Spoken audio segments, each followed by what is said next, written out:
tout le monde, donc aujourd'hui je vais vous présenter, on va faire une vidéo sur le mascara, qui est le mascara volume effet fossile de chez Yves Saint Laurent, qui se présente comme ceci, qui est typique à sa marque, donc tout en doré avec les petites initiales Yves Saint Laurent ici. Donc sur le paquet, bien sûr, j'ai lu juste avant qui disait que c'était un mascara volume effet fossile ou l'intensité du regard sans l'ombre d'un artifice.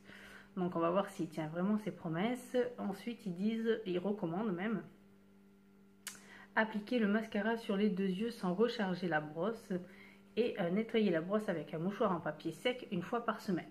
Donc ça, je le ferai et on verra. Ensuite, il fait 7,5 ml.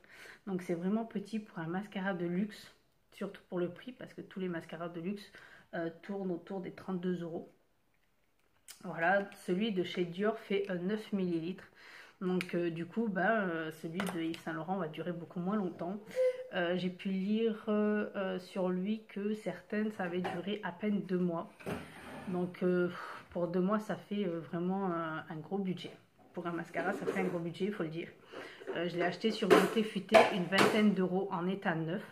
Bon, après, rien ne me confirme que ça n'a pas été testé une fois. Mais bon, après, voilà. Soit on a confiance, soit on n'a pas confiance. L'ouverture est que, après ouverture, il dure que 6 mois. Normalement, il devrait être terminé vu que logiquement, le plus que je fais avec un mascara, toujours le même, c'est 4 mois. Ça a été le volume de Chanel, j'ai eu fait 4 mois, sachant qu'il y a toujours un jour ou deux dans la semaine que je ne me maquille pas. Donc voilà, c'est quasiment tous les jours, mais pas tous les jours. Donc voilà.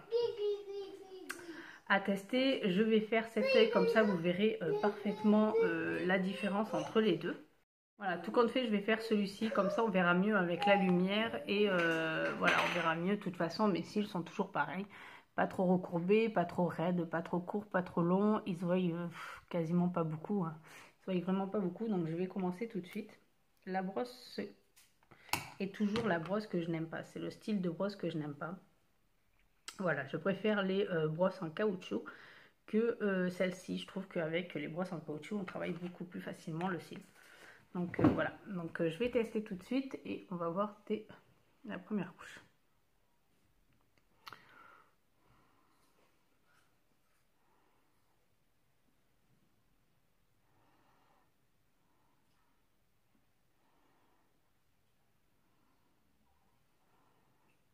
Donc, dès la première couche, dès la première application, il met en place son volume. Donc ça, c'est plutôt pas mal. Vous voyez? Dès que... Bon là, il n'est pas travaillé encore, mais on va le travailler.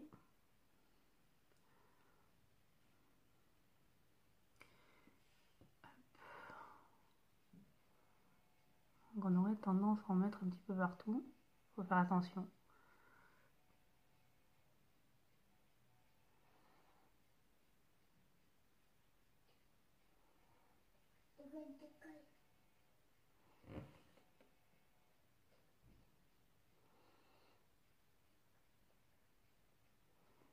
Voilà, dès la première couche appliquée. Donc plutôt pas mal par rapport à celui-ci. Il met en place, il commence à mettre en place l'effet volume. Donc je vais mettre la deuxième couche.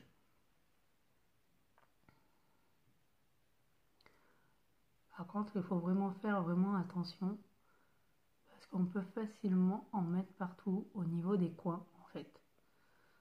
Surtout que bon là, je suis pas très à l'aise, je me mets pas comme d'habitude. Mais voilà, il met bien son effet fossile en place. Il allonge bien les cils. Par contre, je n'utilise pas de recourbe-cils. Je n'aime pas ça.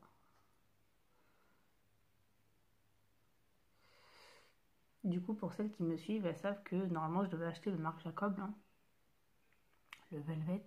Mais du coup, il attendra un petit peu. Voilà, il fait vraiment son effet. J'en ai mis partout. Niveau du coin, j'en ai mis. Donc, je vais essuyer. J'ai mon autre œil qui pleure. Donc heureusement que j'ai pris cet œil là parce que l'autre il pleure en fait. Je vais pleurer. Je vais pleurer. Donc voilà, bon il s'en va très bien. Hein. Pas... Il n'y a pas à forcer. Hop. Je pleure en même temps. Donc voilà, on peut voir hein, vraiment la différence entre mes cils là et là, de ce côté-là, qui allonge bien, qui recourbe bien. Alors avec la lumière, je sais pas si on va bien voir là. Donc je les ai pas encore levés. D'habitude, je les lève. Donc là, je vais le faire aussi. Là, je les lève juste un peu pour les remonter, pour pas que le mascara alourdit trop le regard. Et je vais passer ma dernière couche, normalement, si ça arrive au résultat que je veux.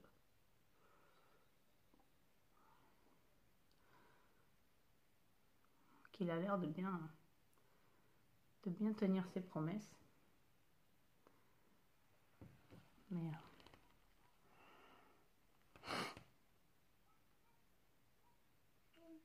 il y a quand même une sacrée différence avec celui-ci.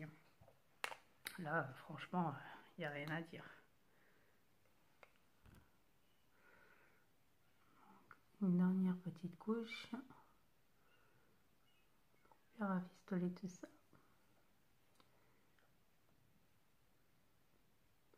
Par contre, je suis pas beaucoup fournie en cils, donc niveau épaisseur, j'aurais peut-être pu être attendu beaucoup plus.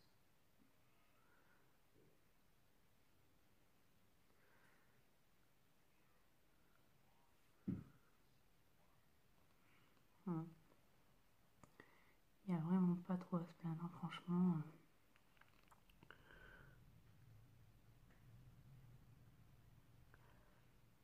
Honnêtement.